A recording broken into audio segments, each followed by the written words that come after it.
নমস্কার, কনকলতাস কিচেনে সবাইকে স্বাগত।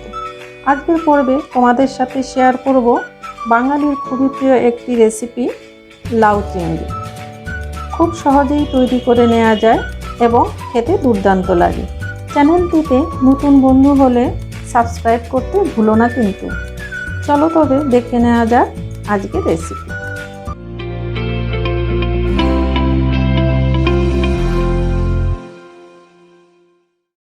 আমি একটি বাটিতে 250 গ্রাম চিংড়ি মাছ নিয়েছি।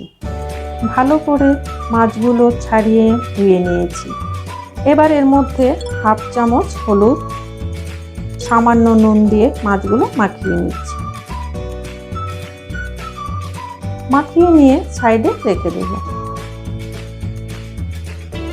একটি কড়াই বসিয়ে দিলাম। দেখো, এক বাটি লাউ আমি এইভাবে ছোট ছোট করে কুচিয়ে নিয়েছি। এবার মাছগুলো ভেজে নেওয়ার জন্য কড়াইয়ে 4 চামচ সর্ষের তেল দিয়ে দিলাম। তেল গরম হয়ে গেছে, এবার মাছগুলো তেলে দিয়ে দিচ্ছি।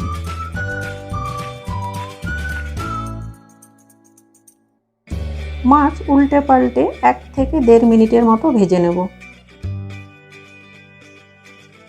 চিংড়ি মাছ বেশি ভাজবো না, তাহলে মাছগুলো শক্ত হয়ে যাবে। মাছ ভাজা হয়ে গেছে, একটি প্লেটে তুলে নিচ্ছি। এই তেলেই আমি দিয়ে দেব 2টো শুকনো লঙ্কা, 1টা তেজপাতা, সামান্য গোটা জিরে। এবার 30 সেকেন্ডের মতো হালকা ভেজে নিয়ে দেব 1 চামচ আদা বাটা, 1 চামচ লঙ্কা বাটা।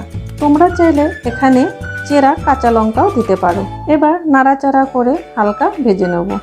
এই সময় গ্যাসের ফ্লেম মিডিয়ামে রেখে ভেজে নিতে হবে।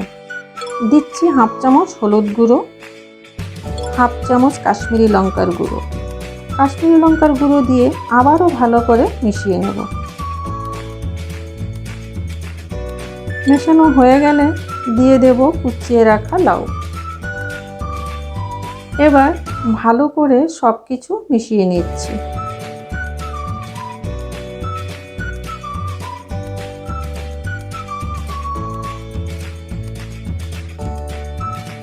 এবার দিচ্ছি স্বাদ মতো নুন। দেখবে লাউ থেকে জল বেরোবে, সেই জলেই লাউ সেদ্ধ হয়ে যাবে, এক্সট্রা কোনো জল দিতে হবে না। এবার ঢাকা দিয়ে 5 থেকে 6 মিনিট সেদ্ধ হতে দেব। এই সময় গ্যাসের ফ্লেম হাই রেখেই সেদ্ধ করে নেব। তোমরা মাঝখানে ঢাকা খুলে একবার দেখে নিতে পারো সেদ্ধ হয়েছে কিনা। সব লাউ একরকম হয় না, কোনো কোনো লাউ সেদ্ধ হতে বেশ সময় লাগে। 5 মিনিট পর আমি ঢাকনা তুলে নিলাম। দেখো, লাউ সেদ্ধ হয়ে গেছে।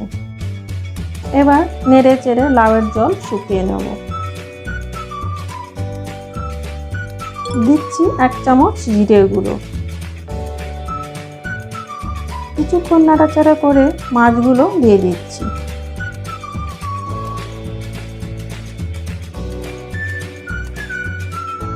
টেস্টের জন্য দেব হাফ চামচ চিনি। তোমরা দিতে না চাইলে স্কিপ করতে পারো। এবার একটু নাড়িয়ে নিয়ে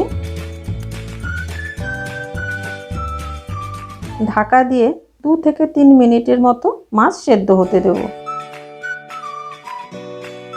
ঢাকনা তুলে নিচ্ছি।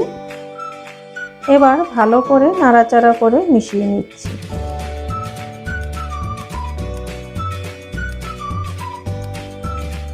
ধনেপাতা দিয়ে লাউয়ের সাথে ভালো করে মিশিয়ে নেব।